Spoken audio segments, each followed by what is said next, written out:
Right, we're back on time. I'm really excited about this. I don't know about anybody else, but when you're chair or moderating, when you actually hit the hour or the half hour and you start, it's like some serious validation that you're doing something right.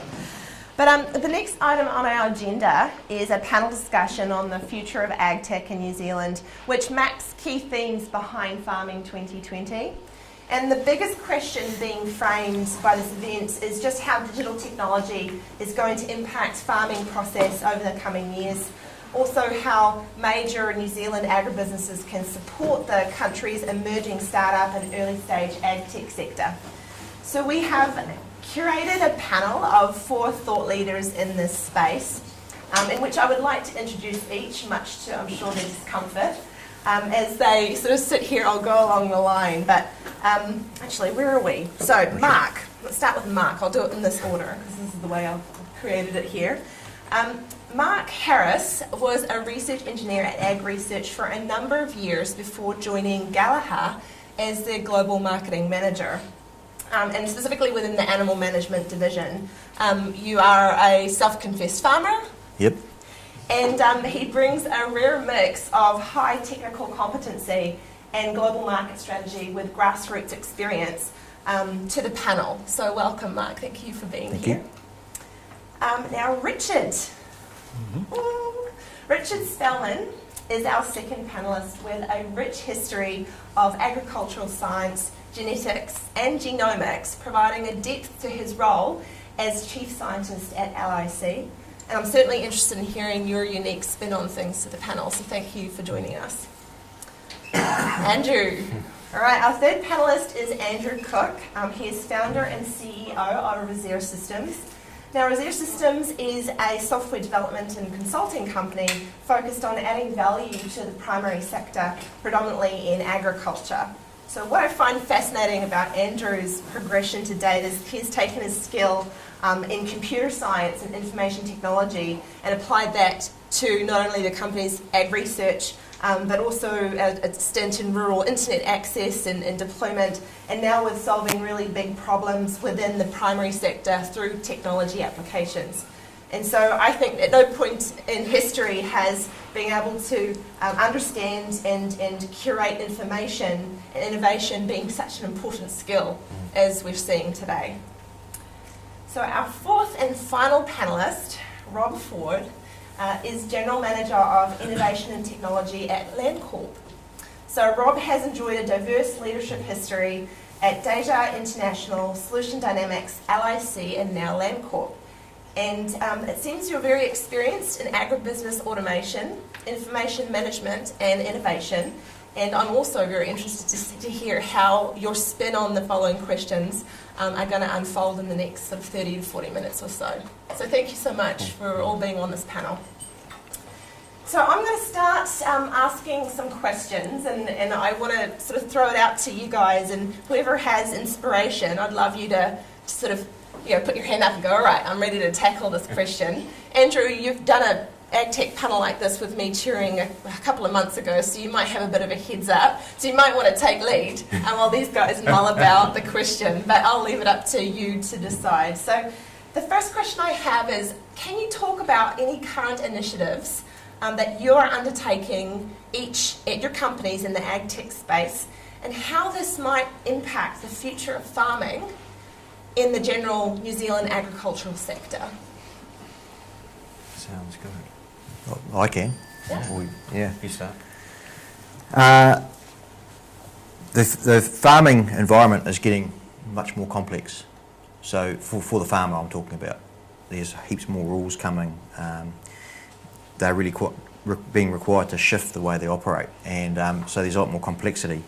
And yet every day the farmer's got to shift those animals, feed them, attend to their welfare, etc., etc. So it's a massive job, and so we've got to, we as technology providers have to try and make their lives more simple, not more complex. And I think in the previous 10 years we've probably been, the AgTech sector has probably been adding too much complexity to the mix, and I think the modern technologies we need to change that around and actually make things more simple for the farmer, so they can get back to what they used to do, which is caring for their animals and feeding them appropriately and producing great products.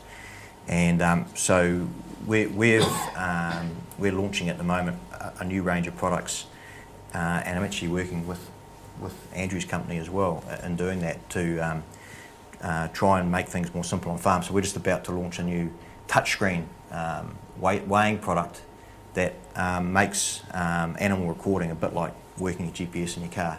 You know, because most people can jump in a high car and work the GPS. So that's always my that's my test. Yeah. If it works like a GPS, well, you're probably okay. That's one thing we're doing, and we're working with Andrew's company to actually take the information we can capture there and get it online, and make that available directly to the farmer or to other people who can add value to it. Yeah, absolutely. So that's one of the things one little initiative we've got going at the moment. Yeah, that sounds really neat. At Landcorp, we're not necessarily developing products per se. What we see our role is playing that on farm, bring your technology onto the farm, let's try the technology, let's see how it works, and actually starting to assist a lot of the startups, a lot of new technology businesses, right the way up to some of the large co-ops in terms of their products, bringing them onto the farm network within the Landcorp family. You know, there's a range of farms from the top of the north to the bottom of the south.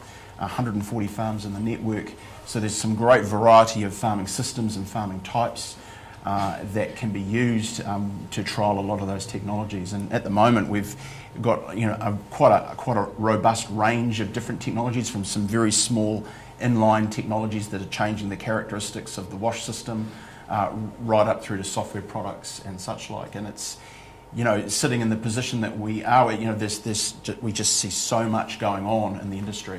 It's very stimulating. Yeah. But what we see is a lot of these technologies arriving that definitely need a lot of tuning. They're great ideas, but they've got to have that practical side to them. They've got to have that value to the farmer side to them. They've got to have simplicity in terms of how you actually install them and get them up and going. But it's very, very bright, vibrant time, an exciting time. Creativity and innovation doesn't work in a vacuum, right? And so a lot of this comes down to making the right connections and ushering sort of that almost concierge nature of how do we get the tech into the farms to provide the feedback to build a better and better iteration. Yeah. What about you, Richard? What do you think? So I won't talk about new products coming out, but I agree with you around trying to attract the startups, or even the larger companies. It's interesting. I look at innovation at the moment. So you've got the startups, the small guys who are starting out with ideas. Probably for me, one of the bigger things that we as an organisation, a little bit like Rob with Landcorp, is really the customer insight. And I think that's probably one of the benefits of an organisation like LIC, where we have 10,000 farmers, we deal with them, we have lots of data on their animals, their farm operations, is actually have those insights into what they are doing.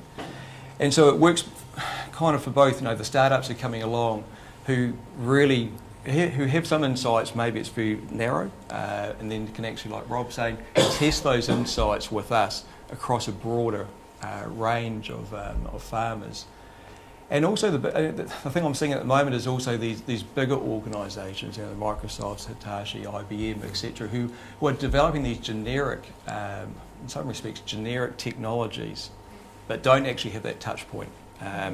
So their initial markets certainly aren't AgTech, but are now looking to it and then finding that those guys coming to us. And so, when you talk about the ecosystem or trying to get teams or organisations, you really need, for us anyway, we're trying to support the Sprouts, etc., but also trying to get those bigger organisations to be talking to us and trying to give them something to keep them interested that organisation like LIC can actually add value back to them. Yeah, that's interesting. And what seems to be a recurrent theme is people, right? And solutions. So and I keep saying this, and some of you might be quite sick of it, but technology is not a destination, it's a tool, right?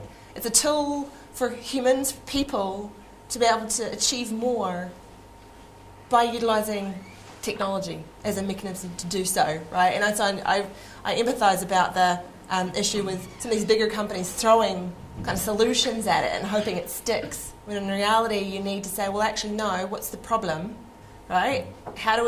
What does the best future case look like, and how do we utilise technology like that, refined, tailored, to actually achieve that. So it's refreshing having that come up without even prompting in the first question. So thank you. Do you guys have any other thoughts about sort of any other company-based initiatives that might be going on? Well, I guess we've been working on an industry initiative, which comes out of the Transforming the Dairy Value Chain Primary Growth Partnership with Fonterra and Dairy NZ and MPI, and also the Red Meat Profit Partnership. Oh, yeah. And so that's very much focused on breaking down some of those information barriers between organisations. One of the things, because we often see the same sort of startup companies that are probably talking to Richard and talking to Rob, and yes, they need to learn by getting their technology onto more than one farm, and that's where Landcorp definitely comes in. But the other thing is often it's a little point solution, it doesn't talk to anything else. And in fact there's often barriers to talking to other people, and they think it's just going to be too hard to share data with these big companies. And so our initiatives are around trying to break down those barriers, make it easier for companies to have good discussions about data, and yet not opening things up to the level where every farmer's data is available for all and sundry to go and peruse. You know, it's having appropriate controls as well. Yeah, no, that's a good point. I think data sharing and IP and who owns what and how valuable it is. At some point, it's like sand, right? If you hold on to it too tight, it just falls through your hands. It's no longer really useful. So that has to be reframed, I think, from our ownership perspective, and how can we create better outcomes because we're sharing. So yeah, it's a really good point, Andrew. Thank you. And so AgTech is seen by some as a very key emergent sector globally. It's not just in New Zealand, but globally. And there's quite a lot of areas or regions, Silicon Valley, are getting quite interested in this space. So what do you think are the key drivers behind this interest and the predicted growth in the AgTech sector? Well, I think the obvious one is there's the charts that have been around for a few years, I guess, which show the adoption of technology across sectors, and they're very generalised, but what they tend to show is up at one end you've got the financial sector, where over many years there's been a huge adoption of technology. And you think about when we first saw ATMs and online banking systems years ago, right through to at the other end you've got forestry and agriculture, where adoption of technology is perceived to have been very low. And so given the demands on feeding the world and the food supply chain, and I won't go into that, but given the perceived demands on those, they're saying, well, agriculture is actually a really ripe sector for disruption and transformation. And I think that's where everyone sees the opportunity. Sometimes I think we overplay that story because we miss the technology that's been happening in the ag sector for years. And somebody came to me and talked about a fantastic connected cow monitoring product, and I kind of smiled because I thought, well, LIC have been doing that for a number of years, and the Israelis have been doing that for 20 years, but it was seen as something that was all new out of Silicon Valley or other sorts of places. But actually some of this technology has been ramping up perhaps a bit more slowly than people think. I think one of the stimulants for AgTech growing is also just the availability of data at a lower price point. Now the data points that you're able to collect across a farming system are quite diverse, and you can collect them. IoT is going to be quite a big mover in that space or enabler. To create that, and I think that's the thing that's really stimulating, particularly New Zealand in many ways, and in dairy, where a dairy farmer is looking at data information every single day to make decisions. That's the real stimulant, is the ability to now draw a whole lot of data together and then create that into some sort of visualisation that's presented back to the farmer to help them make better decisions. So I think that's been a big stimulant. Yeah, I mean the whole production system. I mean, at the end of the day, there's a bunch of inputs, there's a bunch of outputs, and it's not a factory, but it tends itself to the same sort of monitoring there as well. People are trying to improve the efficiencies, and so for organisations to come in, they can probably sell tools or products into that system and actually show benefits quite quickly to farmers. And I think as Rob was saying before, the low cost aspect of sensing really allows people to come in. But I agree with Andrew. Most of them are point solutions, and that's kind of a limitation that I think we're all facing. Is that we need to start to connect some of these point solutions. So I think if I'm inside the AgTech sector, but looking into it, it is sitting there quite ripe for the monitoring and actually delivering value and making a more efficient system. I love this pun, very ripe. Is anybody else getting this? Getting quite a lot of joy Typical with that scientist. Kevin, what do you think? Kevin, Sorry, Mark. Don't mind me. Don't mind me. I'm looking right at you. Oh, you were asking about, your original question was about why Silicon Valley are getting interested. I thought Yeah, Andrew answered that pretty well, just Yeah. in terms of everyone recognises that we've got to produce more food, Yeah. and they're thinking agriculture is right for disruption. My kind of take on it is that you've actually got to get in and understand the people in agriculture around the world to really, and because certain types of people are currently producing our food products, and who are living on the land, and whatever solutions, however we transform those production systems, they've got to be centred around the people that run those operations or are going to run those operations in the future. And to me, that gets missed a bit. It's when you get out and go duck shooting on the weekend and catch up with all your farming mates. That's when you find out the level that your technology has to operate at. Right. Yeah, and that your solutions need to operate at. And I think that's the exciting bit right now, is that I saw the 2000s, the first 10 years of the century as being kind of where a whole lot of new stuff and ideas came out. But now we're in an opportunity where we can transform those technologies and convert them into things that people can understand and use better.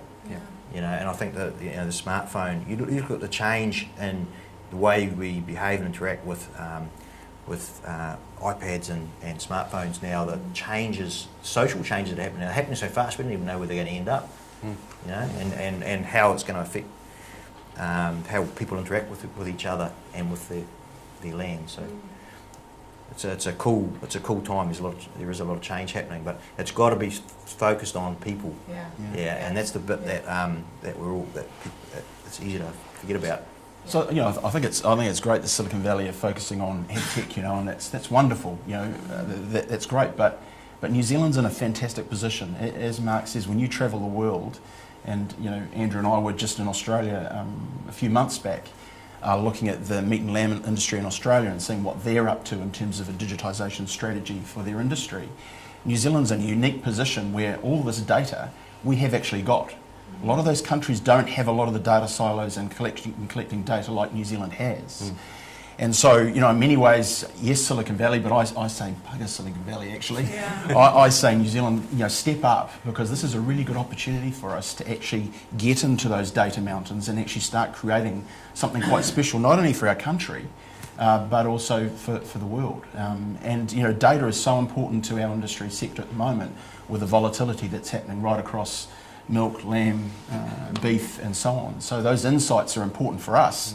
But we can take the learnings out of that and then take that into the global community. So we're in a really good position, I think. Yeah, I like a couple of words you used there, is to step up. And so I'd like to sort of lead that into the next question, which is just sort of flowing on this, is what is it going to take for Kiwis to step up?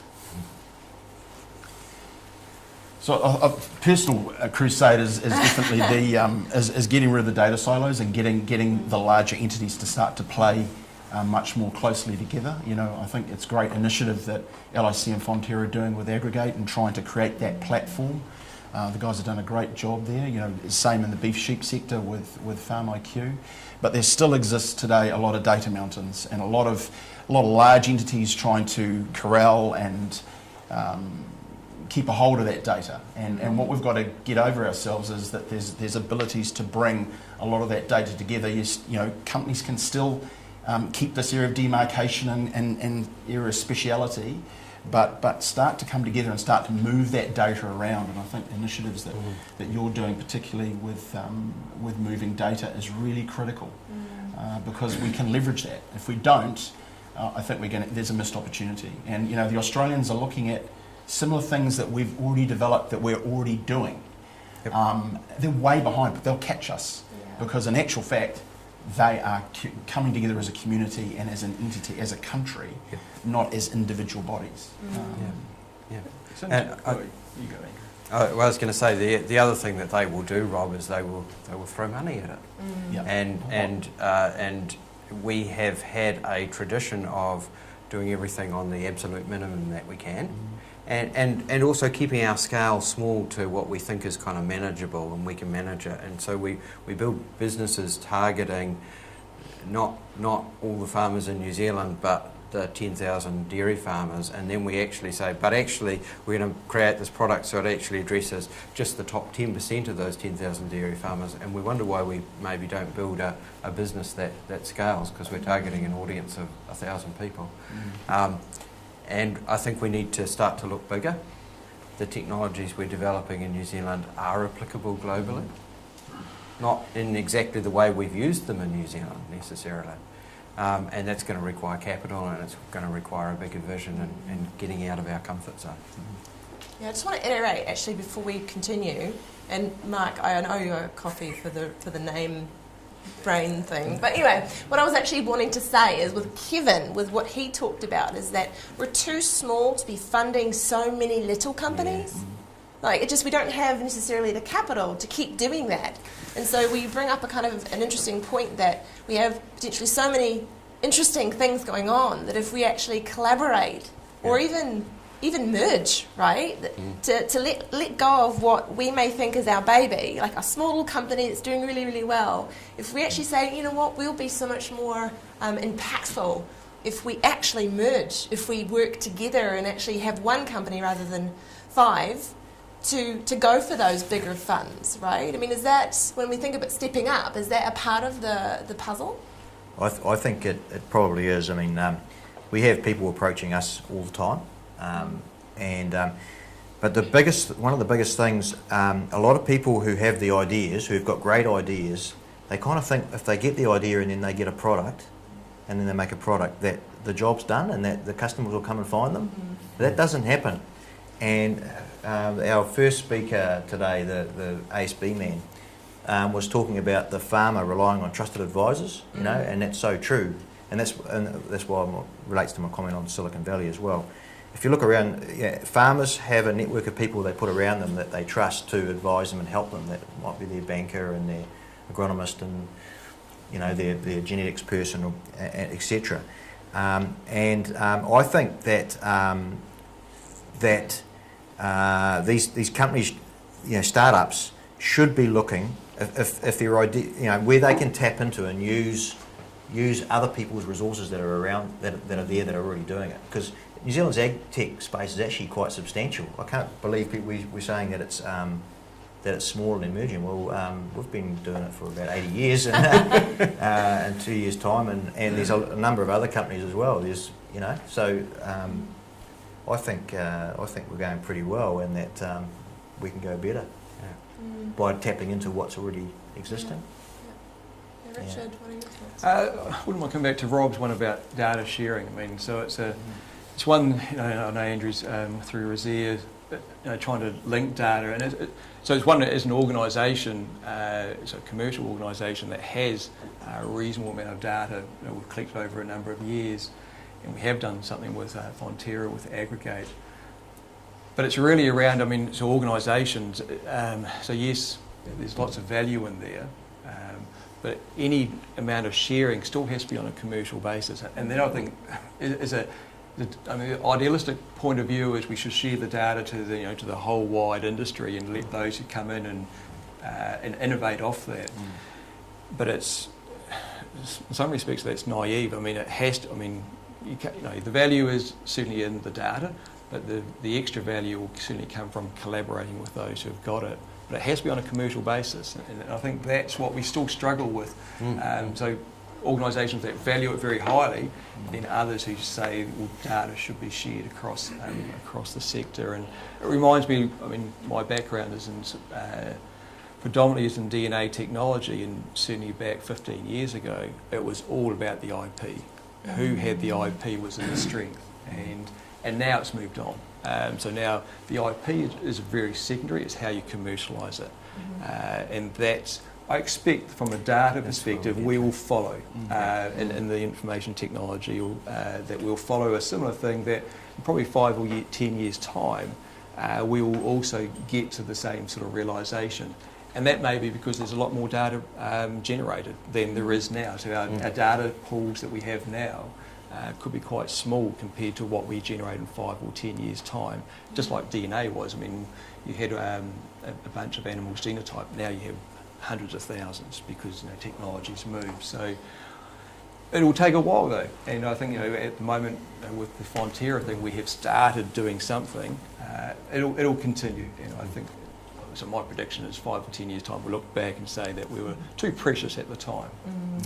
Some of that though comes down, Richard, to what Rob was talking about earlier, is the cost of collection. Yep. So at the moment, farmers collect data, well, certainly a few years ago they collected data manually by writing it down, and now they use PC-based tools or other things. And then somebody in an agribusiness like LIC, like others, they curate it, so they check it. And they link it together and say, yeah, no, that doesn't make sense, can you fix this, and all those sorts of things. That's highly expensive data collection at the end of the day. And that's what we have to do now to get good data. But as sensors, as devices that follow animals and crops become more common, remote sensing, all of those sorts of things, the cost of that data collection is going to go down dramatically.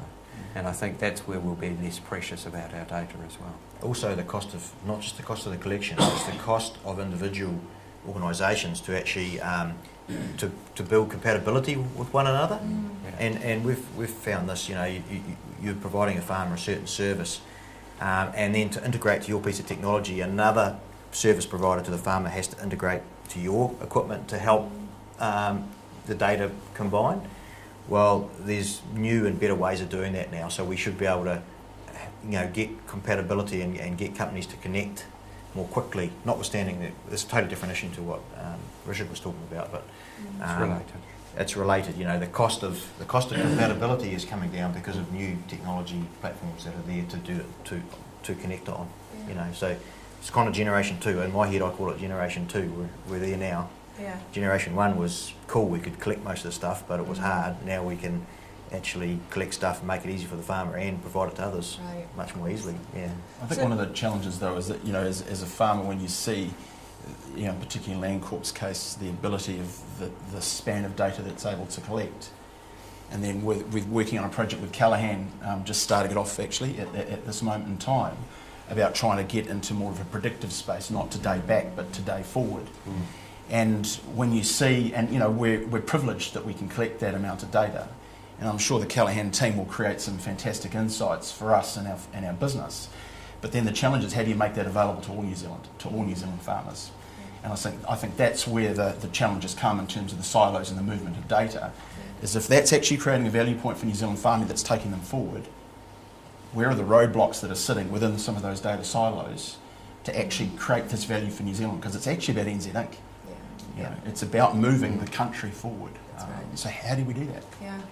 Well, a country is made up of thousands of businesses and millions of people, right? So if you think of the layer almost. And so that leads in, if we're talking about sort of businesses and what they can do, I'm going to ask you to do something quite difficult, actually, you guys might find it quite easy, is if you were to make one statement, one actionable point or activity that a leader in a company in the AgTech space, what they could do as a next step to look at this future and move towards that future, what would that one step be? That most important one first step towards that end goal of future state and successful New Zealand connection and AgTech. Look at the problems, not the technology first. Get on farm, talk to the farmer, look at the challenge, look at the problems, and then use technology to enable to solve the problem. Great. So for me, it'd probably be to think global. So like Andrew was saying, so yes, you want to build maybe the first iteration for something domestic, but be thinking global, and have that sort of horizon in your head.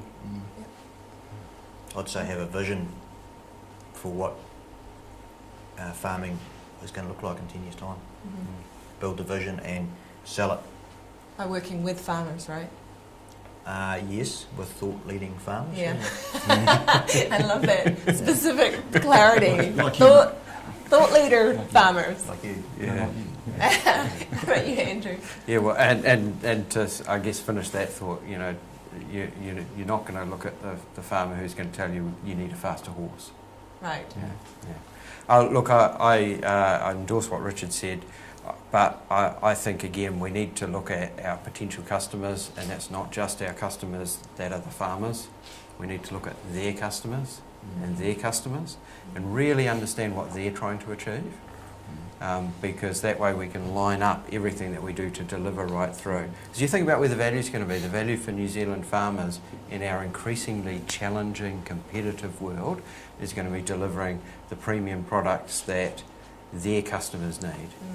And so anything that helps that story, helps produce that product, that's what we need to be able to deliver. So it's almost like the product journey. Yeah. Where does it touch? And how do we make each touch point as Brilliant. delightful as possible? Yeah. We're at an amazing time in New Zealand agriculture, I believe, because it's never been under so much pressure in the time I've been involved in it, which is a long time off a family farm. I think at the moment the things are a bit out of proportion, and that pressures are coming on agriculture more so than the reality of the situation, you know. But I think it's perfect time for New Zealand agricultural leaders to stand up and drive this industry forward. And again, and out of that there'll be heaps of spin-out opportunities. That's what we're talking about. This AgTech spin-outs that can then go global with the ideas and the solutions they provide. But with the pressure that's on the environmental situation, with the media pressure and a very few number of people speaking about some of the welfare issues we have, the industry is ripe for change. We need to drive our industry forward, and we're only as good as the weakest link in the production system. So I think we need to find new ways of moving agriculture forward. Either that or just plant trees on all our land and give up and Hide. Yeah, and hide. Yeah.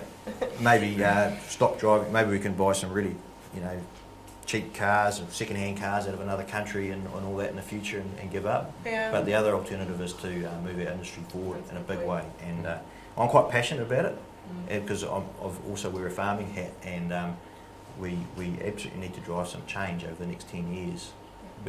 We shouldn't be having discussions in 10 years' time we're having today in the media about New Zealand agriculture. Yeah. So is it driving change on farm or driving change Right through the whole value chain. in society? No, driving changes on farm. On farm. Because it's the on-farm change, like we're already making change on farm, and it's not being recognised. I'm sorry, I'm on my little hobby horse, but the changes in dairy farming in the last 10 years, we're not having a discussion about those at all. We're having discussions about the changes that still need to be made. Yeah. And I just think that New Zealand farmers we need to operate in a way that that whole of New Zealand is proud of. Yeah. And that and then we can tell that story, but there's a whole lot of things we need to do to have that pride.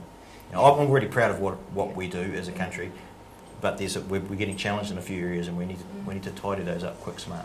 There's an interesting thought about visionary, right? And how do we see our future? How do we build it? Knowing what we know now and thinking, how can we build future state? But just as a side note here, you almost need visionaries in the media by sector, because right now they're reporting on kind of current state or no, they're not reporting on current state. They're picking on the 5 percentile. Right. Yeah. So I almost feel like there's a degree of a bubble, right? If anybody's seen Horton Hears a Who, right? They keep shouting and shouting and shouting, and no one can actually hear them because there's this bubble that's kind of keeping the message and the innovation and that progress into where nobody hears it.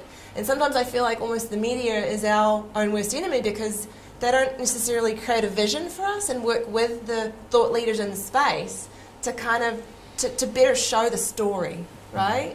Or show how we can build a better story, so we can set that as our goal rather than the scary kind of fear of threat and uncertainty that's kind of actually pulling us back. So what are your thoughts about how media is either hurting or helping the AgTech space? And you, as you say, we've already been doing a whole bunch of great things, but people don't seem to know about it. So does media feed into that? I mean, what are the ideas there? Of course, media, like anything else, reflects our society. Maybe more extreme, so maybe picks up on the big noise because that's what sells content, but nevertheless reflects society. And so, I agree with what you said, Mark, because if the perception of society generally is around the practices of the 5% that are still behind the industry, well, actually that 5%'s got to be changed because that's what they're saying. But we need to also learn from that. Again, I come back to, well, if that's what our society and our international customers are perceiving or looking for or thinking about, then we need to be lining up our value delivery systems to deliver to that as well. It's also exposing social norms. So behavioural psychology, if you advertise something like there's a very small number of women on boards, for example, or whatever it might be, then people say, well, actually, we have 5, so we must be doing well. So it's kind of like setting what that milestone or that goalpost should look like and not actually giving people a way out. So instead of the 5% saying, well, actually, that's me too, and it's okay. Because, a whole bunch of other people are doing that sort of low-scale, low-tech stuff, so I feel better about myself, rather than actually telling a really cool story that, 95% are starting to see increased ROI on their fruit production, soilage, lower soilage rates. They start thinking, well, actually, that's not me, but I need to be that. Yeah, we need to be aspirational. Yeah, rather than... And we need to be telling those stories, so that that us as a farming community, we want to move our industry forward. But AgTech's on the back of it, like we were talking about AgTech, but AgTech in New Zealand's successful AgTech, by and large, have started with selling solutions into the New Zealand market. That's a good point. And then they've gone global after that. But if you're a startup, and once you go global, you understand the markets. You actually then have a reference point in each of the markets to understand the differences, because there's major differences. Some things are the same, but some things are completely different. In our business, we sell grazing systems into New Zealand and Australia and South America and parts of Europe, and mostly in the United States we sell animal control solutions for hobby farmers. It's a completely different scenario. But if you didn't have a starting point, you wouldn't be able to then get in the market and learn and make solutions for that market, which is different. So it's telling a better story, isn't it? Telling the story and where we want to go. That's interesting. Any other comments on sort of any advice to people who want to do better in business and what that looks like and how the media plays with that? No? Maybe not? All right, so I'd like to talk more about sort of investment. So we had a bunch of great speakers this morning talking about investment and innovation, what that looks like. And so I kind of want to do this crystal ball thing with you guys and say, out of all the possible investment areas out there, which ones are you most excited about for the future in New Zealand to invest in and to be interested in? I think corporate accelerators are an interesting model for investment. I think you've seen a number of Coca-Cola, Unilever that have got some very successful corporate accelerators. Bringing in startups, setting them separate to the business, enabling the disruption to actually happen outside of the corporate space. That's a problem with a lot of small startups in New Zealand, is they find it very difficult to tether and to get to associate with some of those big businesses where the actual solutions they're providing could be a value add to a large entity. So, and I don't know of many corporate accelerators. I think Fonterra have got a corporate accelerator, and I think that seems to be going quite well, but I think that's something that should be explored more in the New Zealand marketplace. Now, I know Gallagher has a venture. That's quite new, isn't it? that's quite new, yeah. It's quite new. I mean, I don't know if you can talk about it actually. Maybe I know too much information. We realise that a lot of the ideas won't come from us. Like we work in our field, which is in our AgTech business, our animal management business. We are basically animal control and animal monitoring solutions. But if you go outside of that, or even within that, there are plenty of other people that have got neat ideas and understand the subject domain better. So we realise we need to encourage other people to come to us. We've got a great, we have a great R&D capability, manufacturing capability, and most of all, we have this amazing international sales channel, and replicating that is blooming hard. You know, it's taken us about 50 years to get it to where it is today, and a brand name that you know is very hard. The quality of our brand has been hard won over many years, you know, and of constantly delivering and supporting what we do, and so we're trying to encourage entrepreneurs who've got great ideas to come to us, and we're looking for opportunities to invest in startups and to help them succeed where we can add value. And be quite close working with Gallagher too, isn't it? Yeah. Look, it's limited. Look, we haven't got too much going yet, but we've invested in a couple of companies, and both where we can add value, and different members of our executive are helping those companies to try and cotton onto some of the learnings and failures that we've already made along the way. Yeah. You don't have to make all the mistakes yourselves, our CEO says. Nice, I like that. Yeah. What about Andrew and Richard? What are your thoughts about investment areas in the AgTech space? I mean, just a little bit on Mark's. I mean, so we're an organisation that's got an internal R&D team between ourselves and LIC Automation, and for a long time we did it ourselves, but it requires a different skill set, and that's probably the biggest challenge for us is around, you know, we're developing everything ourselves, and we know our market end to end. So within our research team, the people who can hold people relationships as well as knowing technical becomes really, really important. So we're very much of the opinion that we want others to come to us. But it does get difficult when you have a lot of people knocking on your door and you're saying no to 90% of them. And so it's a little bit around that whole your image as a business around just LIC always says no, but also just trying to filter through the things that you really want, you know, either on strategy or actually you see some bit of gold in the background there. So in that respect, it's a different skill set, and you've got to be really aware of how you come across as someone who wants to co-invest. Our thought on that, we're a very simple business. We don't have. And most of those things in the AgTech space come to myself, and I'll make sure the relevant people in the organisation get to see it and see whether it's got a fit or not.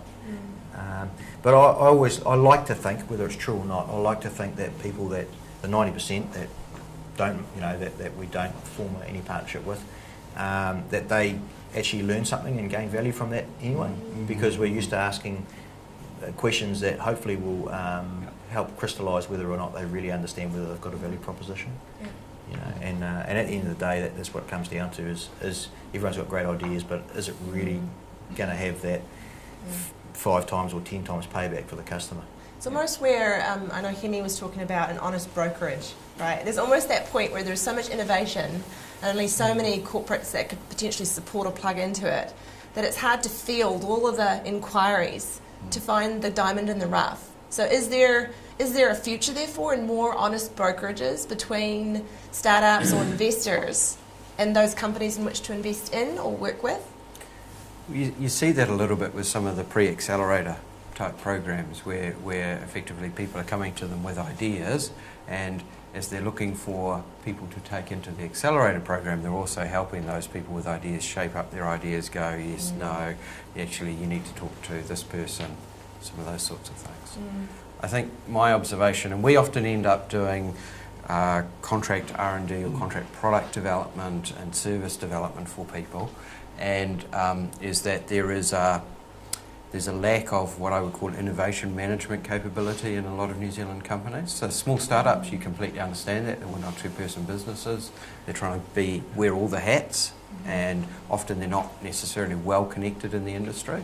And they're the people who get angry and stamp their foot and say, oh, LIC always says no, because they've come with a proposition and they don't understand where it fits. Mm-hmm. Yeah.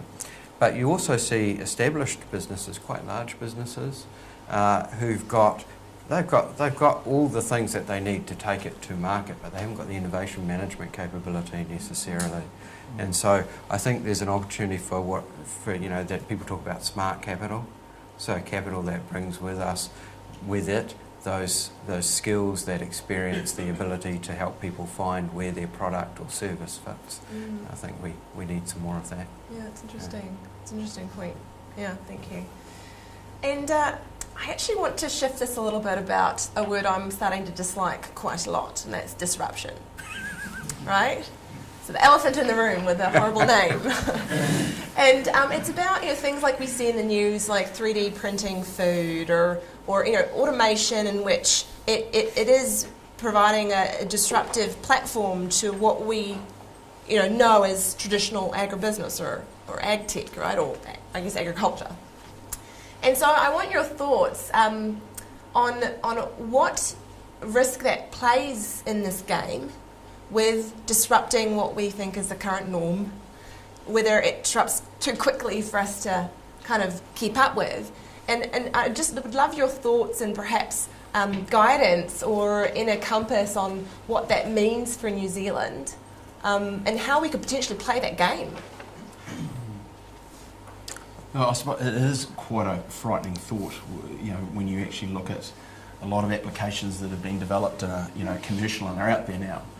And just with the Echo technology and Siri technology of voice, how that could transform the whole of a physical visual user interface, and it all turns to voice.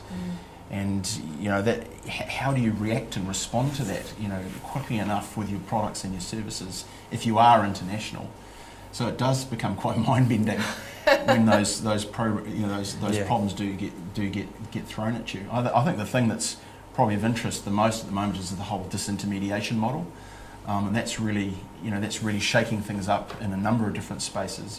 It's shaking it up in Australia in terms of consumers direct from China disintermediating processes and coming straight down to source in terms of supplied product. But that so too could you disintermediate, dare I say it, the whole sector around the farmlands and the farm sources of this world, where things can be just ordered via sort of voice activated systems. I think that's something that's coming. That whole disintermediation model. How that affects us or affects those that are developing products is how do you respond to it quickly. Yeah. That's the challenge. Yeah. That's a real challenge. I think you used a good word there, Rob. You talked about transformational. Yeah. And often I think we use the word disruptive when we kind of mean transformational. Even then, just transformational is very hard to achieve. Perhaps reform. Yeah, is reform a better term? Of course, every startup thinks that their technology is both transformational and disruptive. Yes. And you've heard me say before, Rachel, that we don't know disruption until after it's occurred. Because, again, if you look at how disruption occurs, it's when somebody comes up with something that is actually different, you don't see it as a threat, and it takes a tiny piece of your market and you go, great, that's the low value stuff we never wanted to service anyway. We'll focus on the high margin stuff, and then gradually over time it moves up market. Sometimes that's quite quick.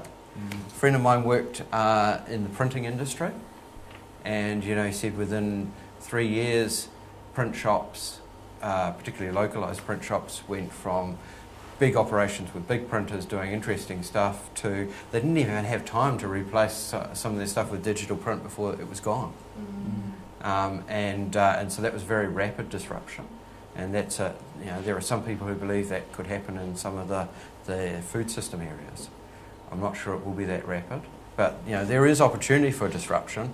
But a lot of the stuff we're looking at with technology is more about it's got the ability to change the way we do things. And we have to be responsive to it, and I guess that's where I think about it as being more transforming rather than disrupting. Yeah, that's a good point. I think you're trying to disrupt your own business, ideally. In fact, obviously that doesn't always happen, but I thought your question was more related to New Zealand agriculture, or were you talking about AgTech?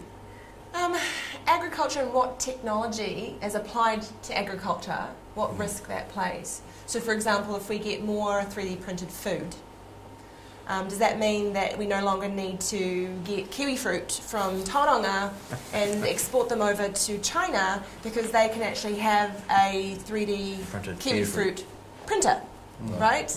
Mm. And so that not only would help, lower cost. There's no transit cost, right? Supply chain management essentially goes down. It's just the printer. And so when we think about that future, whether it may or may not come to fruition, because humans may still like to know it grows from trees, we don't know the adoption and the cultural aspects and the lens there. No, but for example, knowing that might happen, and it's very uncertain, we don't know if that's going to happen truly and be adopted internationally, but what kind of risk does that play when we consider what we produce as a country and what our future looks like in agriculture and how we integrate AgTech into that? So a great example is Impossible Foods with the meat patty that's now being developed, and protein-based meat patty. I mean, that's a substantive and direct competition to beef, to bull beef and other products. You got synthetic milk. Synthetic milk. They're there. They're happening. But the thing is, I think it's understanding from a consumer's perspective why they're actually buying that product, and not trying to fight it but trying to understand. But that means being in market. That means having the intel to understand who are the consumers that are buying these products, bringing that knowledge back, and then retuning and recalibrating your approach going forward. So rather than the traditional... Can I just make a comment on that? Because I think that's a very good point. I mean, Impossible Foods and synthetic meats is not an anti-meat proposition. That's the important thing to understand. Impossible Foods, with its synthetic meat patty, has simply found a specialist consumer market who are meat eaters, but who are also saying, well, actually, we'd like to buy a product that has a superior environmental footprint. And so what they stumbled onto is a consumer movement called mindful farming. So, I kind of think that's a really interesting consumer insight. So rather than being a risk to our industry, because it would have to scale up massively to ever really truly be a risk, what it in fact is an opportunity. I agree with you. Yeah. And that came back to what I was talking about before, with our industry showing some leadership and being in a different place in 10 years' time. Because people are coming. Why are people coming to New Zealand? Tourists. No, tourists. Tourists. Why are they coming? Beautiful place. Exactly. And our food is produced in this place. And so I think going forward, the value of the food products we're producing, we need to capture. We need to position them as a premium experience when you're actually buying a part of New Zealand. You consume. New Zealand's a part of you. Well, it's like, how do you leverage the beauty of our country in a way that minimises negative impacts? Yeah. So in 10 years' time, I'd like to think that that the story of our agricultural production system is quite different to it is today. Yeah, and I wonder if we need to go to capture that sort of market, whether we'll need to go back a bit more to basics. And so, which is quite counter to the whole the AgTech of, if that's the story we want to show of Joe Blogg's farmer on the farm feeding grass, owned the whole operation end to end. If that gets into that mindful food, as Kevin sort of pointed out, production. So that could be an interesting challenge for us as we've kind of scaled a lot in production, so certainly in milk production and others, by making it more intensive and using more technology to do that, whether that will force us to do something different. Yeah, we're in a really unusual time in our lives in which our very culture or cultures are being questioned, right? So do we want to have a life or lead a life where we actually do eat meat that is from a grazing animal because we feel it's a part of almost a holistic cycle of life? Right, and that's important. It's part of being a human. Is that important versus, say, buying it from a printer, or synthetic milk from bacteria or whatever that might be? Like, it's an interesting paradigm shift for our culture, and so it'll be interesting to see how that plays out over the ensuing 5 years. That'll determine which the markets are that we need to focus on. Exactly. Because I don't think our land's suitable for, we're either growing trees or having animals running around on it, because you can't drive tractors over a lot of it. Yeah. Cool. And I have one question before we open it up to the floor for some, I'm sure, interesting Q&A. And that really comes down to the point I made right at the very beginning, is how do we internationalise our message? How do we become interesting enough for external investors to actually say, wow, these New Zealand folk are actually doing something that's worth looking at and worth investing in and worth being a part of or partnering with? What are your thoughts on that message? How do we get it out there? Could I just make another comment? I think we've got to become more demand orientated in our production systems as opposed to supply orientated, which is our historical background. Correct. We make stuff, we make lots of it, and then the challenge is let's just sell it. Yeah, But increasingly we've got to understand that the opportunity and the challenge of tech is the access of consumers now and their empowerment through technology and the choices that they're able to make so that they can direct or interact more directly with a producer. Our challenge is how we project our story, and it's a unique story, and what is our NZ story around that, and that's got to evolve around trust. I think tourism is such a growth industry in New Zealand, and it really sets the scene for people's perception of this country. And so a bit more, you can. I quite like the fact that when someone comes here and eats ice cream that was produced, that hopefully when they go back they might want to have a bit more of it, even if without the airfare. Yeah, it's true. It's almost like it's keeping it real, right? It's the experiential part that then leverages investment, because it's not a one quick fix. It's a how do we make the Kiwi experience so fantastic that they actually want to buy it, right? And then investors want to come and actually ensure that happens. Thoughts? Well, perhaps to pick up on that first, we are increasingly finding that as the basic needs of the world are met, and shelter and food still actually has to be met for a certain part of the world. We shouldn't forget that. Yes. But for a lot of certainly the markets that we classically target, those needs are met, and people are actually looking for experiences, which means they're looking for stories, they're looking for things that take them out of just being a plug-in into a slot, especially in an increasingly technical world where everything's kind of done for you. Getting out of that and being part of that experience is actually really important, whether that's coming here or a story about a product that's going there. The other thing I'd say is if we're thinking from an AgTech perspective of how to make ourselves more interesting, isn't the message always if you want to be more interesting, you should be more interested?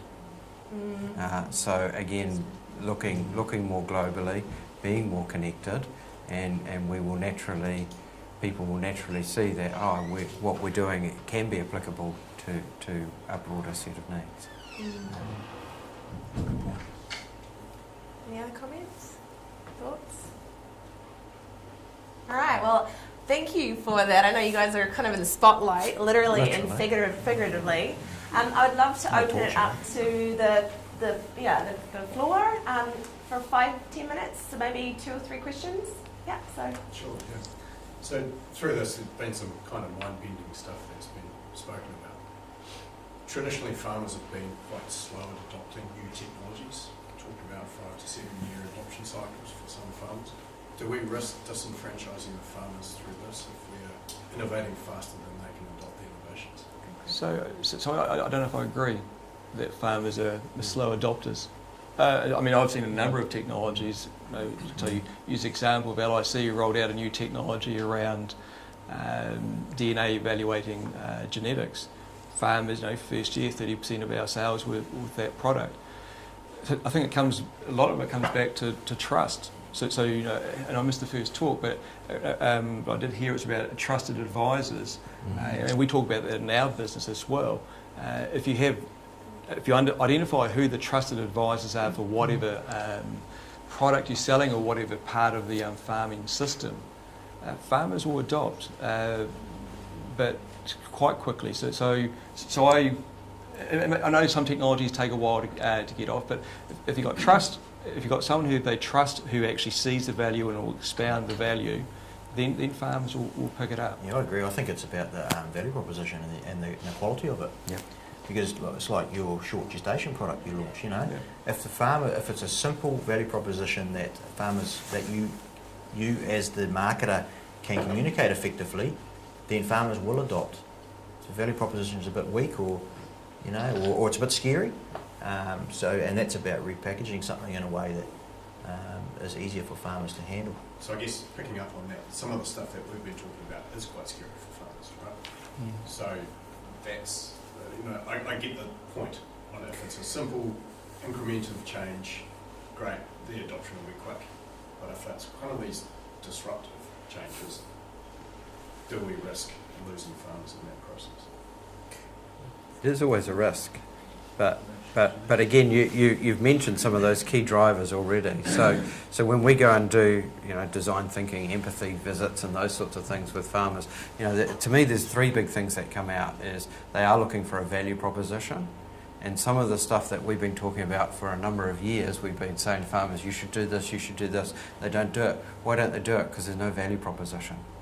We think there's a value proposition, we're trying to communicate it, but there's nothing a farmer can grab onto. So some of the stuff about traceability and product quality, when we say your markets will demand it, and they kind of do, but the markets actually assume it's there already. Farmers don't get paid any extra for it, and we wonder why they don't adopt it. There's no value proposition that they could see. The second one was clearly trust. Yeah, and if a trusted advisor or somebody is there to lead me through it, and if they're not, whatever value you tell me I'm going to get, I'm going to discount it by the probability that I can go and get that value myself. I'm going to say, it's going to require technology, I'm not good at technology, it's probably not going to work, I'm not going to be supported, and I'm going to discount all of that potential value away. So trust and support is key. And when we were talking to farmers in Australia in particular, because of the distances involved, the third thing they talked about was reliability and backup. And they said, we're going to buy equipment that's made in Australia or made in New Zealand because we know those markets will service our needs, where if it's made in some other countries, are they going to have anyone on the ground? Can they get stuff to us within a week? What if something goes wrong? And so that reliability thing is key as well. I think the other thing too, in terms of product adoption or technology adoption by farmers, one of the big impediments is not designing the product with the farmer. And many moons ago, won't mention the product. We thought we knew best and developed this wonderful product for farmers and launched it, and spent many hundreds of thousands of dollars developing it. And I think we were lucky if we got 10 farmers actually using it. And it was quite a stark realisation that we'd gotten to a point where we thought we knew everything, and we actually hadn't developed the thinking and the empathy sessions with the farmer. So we went back to the start, ran the empathy sessions, redeveloped it, launched it, and now it's the leading product in the marketplace. So it's you've got to develop with the farmer. The other thing too is, and particularly in software, is it's not necessarily software.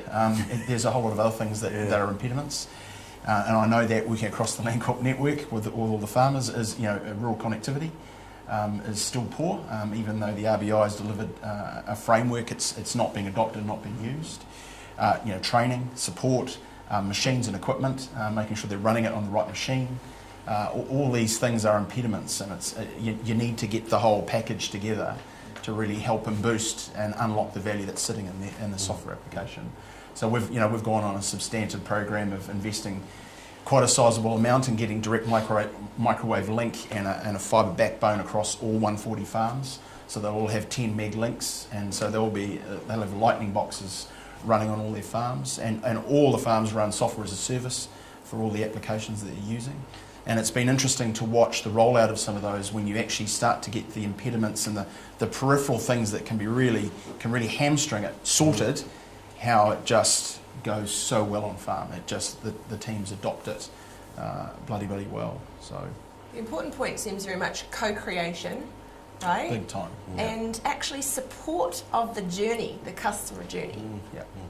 Because if people feel like they're left to their own devices, particularly if they're not particularly technology savvy, course they're going to be fearful. Like, I don't know how to do this. I don't want to even deal with this. So is it a co-adoption or co-creation and then co-adoption almost? Yeah. Yeah. For things that can shift the dial, we're very lucky in New Zealand because we've got some very well coordinated farming industry organisations, and more so than other countries. So I think that's a key advantage for us in the next little while. But I also think that the companies that are beyond the farm gate, there needs to be a lot of innovation and change beyond the farm gate, and a lot of that and building of and continuing to improve our channel to market and our brand reputation, etc., etc. And a lot of that's going to have to flow back through into on-farm activity, and I just hope we can get that drive back onto farm well enough because of the capital structures we have in place and who wields the power. That's good. Yeah. Good question. Anybody else? Oh, there's lots of questions. All right, so we'll try to be quick. Okay, right here. We'll move across that way. How about that one? When I look at, if you look at a typical farm P&L statement and think about, we're talking about disruption and transformational opportunities in terms of being able to produce, and I think about an order of magnitude, so could you do 10 times the amount of production off of the same acreage in any industry? And it seems like in New Zealand, we're actually pretty land constrained. There's a lack of appetite to hack down any more bush or New Zealand native forest to turn it into productive dairyland or whatever there is. And so we've come to a lot of the opportunity inside New Zealand, really, if we're honest with ourselves, is actually more the kind of 10% improvement, 5% improvement in on-farm production. We haven't talked about, I think for me, the New Zealand expertise, technology, know-how, bringing that to places like the developing world where they're still doing subsistence farming, and the productivity levels are an order of magnitude difference to what we can do. Do you see there's any way, as you're talking about New Zealand Inc., we can, an organised way to reach into, because a lot of the markets that we service as AgTech companies and tend to be Australia and America, and people who don't actually need that kind of improvement. Is there anything that you've seen out there where we can bring that Kiwi know-how into the developing world? Yes, absolutely. I'm a director of Farm IQ, and Farm IQ through NZT and others is actually reaching out to Sri Lanka and a couple of other countries. So the New Zealand government is looking to use some of its investments in AgTech to help other countries. So that's just early stages, but quite exciting, just as an example. So I mean, we have an example. We found a genetic variation which gives heat tolerance to animals. So we're breeding a type of animal which we call tropical cow, which we hope to take to other Southeast Asia and Central America. Yeah, we're active in Chile, for example, where a lot of New Zealand farmers have gone to where there's more land and lower cost land, and they can use our systems there, and we've helped those farmers to do that. What drives me crazy is that you only hear about it if you ask the right question, right? So it's like these wonderful stories that you're like, oh, why do people not know about this? And so this is just. But I'm really excited about getting our New Zealand farmers earning more money off what they currently produce by tweaking what they produce and turning it into other products. And, on my own place, we've recently transitioning into winter milk. And so it's a clear thing that the processing company Fonterra have done. They've signalled to farmers that they want milk through this period so that they can sell a certain product range into a certain market. And that's brilliant. That's to me that's real success. Let's have more of that kind of stuff happening, rather than trying to produce the last kilogram. Yeah, I want more for my kilos. Then we can do more stuff. But we are consumed by it. We are chasing that 5%. We are chasing that 10% just because of market volatility. We're just trying to wring it out as much as we possibly can. And some of that's an efficiency argument, not just a more argument. It's also on the defence rather than the offence, right? Suddenly we have to scramble to get the last squeeze out of a production. So, palm kernel, for example, in many instances, 06, 07, the advent of palm kernel, came into the New Zealand system and really got a foothold. And now you've got a lot of farms going back to grass-based systems. So Landcorp said, yep, we're out of palm kernel. But my God, that just one decision to go back to grass-based systems is it's just consuming us. because we just want to get more efficient and more but also meet what the market's looking for a grass-fed product. There's a natural A pure tension grass-fed there, though, isn't there, between efficiency and holding on to what actually makes it New Zealand, like clean, green, grass-fed animals, or whatever it is, right? So there's this tension between how do we maintain that sort of lifestyle and the I guess the brand of New Zealand, and how do you compete? How do you become more efficient?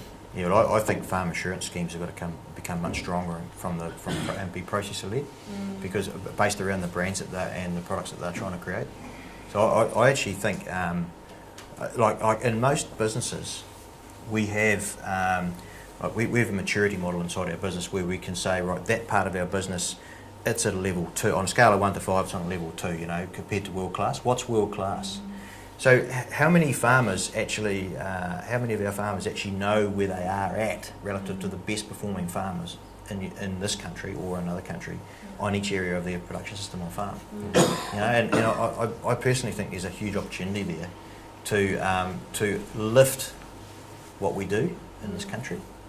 Like a standardised measure, right? Yeah, and eventually there has to be some price signals in behind it, but to make it really work. Well, we've done it without the star rating of our food. It would be interesting to see how we do it with farms. But, okay, one more question, and by all means, if you don't get your question answered, feel free to come up to these folk afterwards. There may be some people having to leave. But Bridget, I think you had a question. Thank you for your points. I think you guys have raised some really good points, and I do agree. You know, we've got companies within New Zealand that have got a long and strong history in the backbone of what's been achieved in AgTech. And there's also some really cool initiatives that are going on between 2 or 3 organisations, which I think are really fundamental to where we can go in this space. Mark, to your point, we don't want to be having this conversation, the same conversation we're having in 10 years. So what are we going to do as a collective, or what are the key things we need to do as a collective group, all focused on achieving, world-class AgTech companies coming out of New Zealand and being game changer? How do we do it? What are the things we need to do as a group of vested people that are really focused on this space? $1 million question. It comes down to leadership, and it comes down to certain people. We've got to solve the right problems. So I think in New Zealand agriculture at the moment, there's a few discussions going on that to me need to be shifted a little bit. And because I think in the environment, in our environmental performance, there's a hell of an opportunity for us, for our farming community to move, to probably maintain what we're doing production-wise, but to improve, and it's going to require some innovation. So I think there's huge opportunity in that environmental area for some innovation, but also for some of our lead scientists to actually stand up and start talking about what actually is real and needs to be solved. I'm quite concerned about the focus on nitrogen versus and the importance of nitrogen relative to some the other discharges, if you like, from agriculture, and no one who's standing up and talking about that. You read the fine print in some of the publications that are on there, and you'll find some quite interesting things. I challenge people to go and have a look. But I think we need leadership. We need people to stand up and tell us what the real problems are. And then we need to actually drive through from the processing end. I think so the changes we need on farm to lift our whole agricultural production system. So that's different to AgTech. AgTech is one of the means by which some of these problems will be solved. Right? It's a tool. It's the tool. But if we solve the right problems, a lot new AgTech will emerge that can then prosper offshore.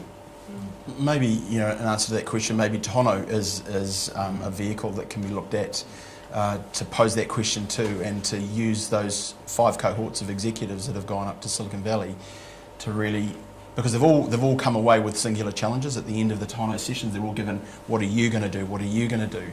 Maybe the question posed to the cohorts as a collective is, what are we going to do? And because a lot of the thinking and a lot of the understandings have been captured by those groups that have actually gone up. So that seems to me to be a logical entity that could be approached to address this problem with, most For certainly. those of those live streaming in, can you explain what Tono is?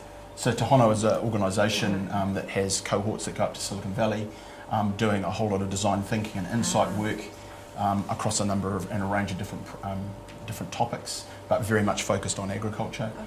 And the next cohort that's going up is actually come out with problems that need to be pitched to the panel, and then if proved, then they'll go up. But they're all looking at things as individuals and as companies, and it's definitely giving the individuals greater insights, and that's fantastic, and that's grassroots up. But how about collective down, so that we can get some real cut and thrust into things? To, as you quite rightly saying, Mark highlighted that 10-year time frame. Richard, do you have any thoughts? Just calling you out. He's been a bit quiet. I know, I was thinking he's too quiet. I needed to get him up. Probably less fragmentation. If I look across CRIs, I look across universities, we have too many in both sectors for a country of this size. So I think sorting some aspects in there. So as a commercial organisation, I mean, the government, MBIE, in recent times has been exceedingly good. I mean, the funding from Gallagher, from MBIE, into our organisations through technology growth grants, through PGPs out of the MPI, and so that actually has stimulated within our organisation research that we wouldn't have undertaken, and that has, obviously we continue to look for that.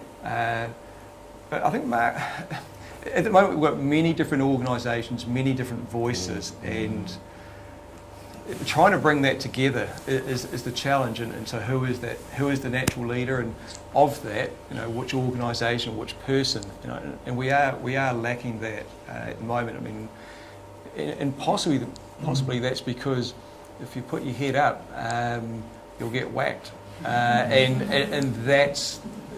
So you have to be pretty resilient if you're going to take that role, and you're going to have some pretty good backing from the sector, or to actually to do that. So you don't get whacked, but you can at least get back up there and continue. So yeah, a bit of rationalisation and sort of coordination of leadership.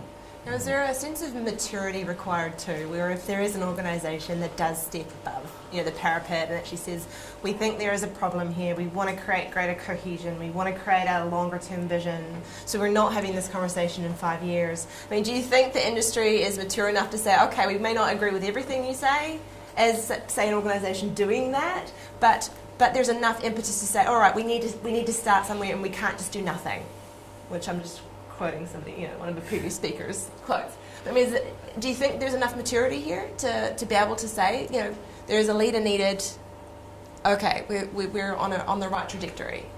Can I just make a comment? Because I'm part of the technical group. I've actually been up there twice to Stanford, once in a Māori perspective, once in a Gallagher perspective. And there is that maturity, because I think the first year you had this Esprit, the Fronteras, the Westlands, all these people there, and there was a shift, because there was a lot of competitors saying, actually, we should be competing with each other, but much bigger. And then, so this group's now gone on to 5 years. Just yesterday, I was privileged to spend the day with the head of Stanford D School that was here, actually on a whole lot of things, but I spent the day with Gallagher, and he talked to me about some of they've said, just don't keep sending people up there. Yep, it's a good education. Yep, it's a good buzz. What are we going to do? And so they've gone into Project Leapfrog, where they're actually saying, so some of these projects that are here, and it's probably not for me to disclose, but they're on the radar for a group of people who have to actually go up there with a specific project collaboratively and solve some of those challenges. So I think we really are, that we are getting that maturity. The second point I think that I just picked up before was about there are a lot of people, and Gallagher is just one of the ones in the pipe. I think I'm right. I read something on LinkedIn that as we're speaking, there's something else going on in Christchurch, another AgTech event led out by the Lincoln Hub. So there's just a lot of, we've got to condense it, because that's part of our challenge. There's probably too many leaders. I'm not saying the solution is, but the solution is we've got to get together and we've got to collaborate. Master diplomat, right? How do we bring everybody together in a way that everybody can be happy, somewhat? Because I think the word collaboration is used pretty freely. Yeah. But whether the doing of the collaboration is so much more. That, I think that's someone true. said before, leadership. We've really got to have some strong leadership. Government are just enablers to support. Yeah. To support.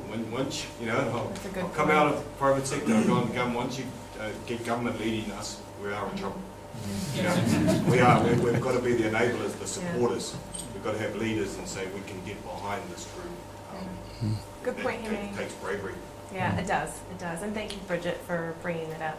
So I would like to conclude this panel discussion. There's a lot of wisdom and collection of knowledge in this room, so I invite you to approach someone that you think has some unique perspective or you want to discuss a topic further with. But otherwise, I'd like to thank our panellists, Richard, Mark, Andrew and Rob. It's lovely having you up And here. Kevin. Occasionally. Oh yes, occasionally.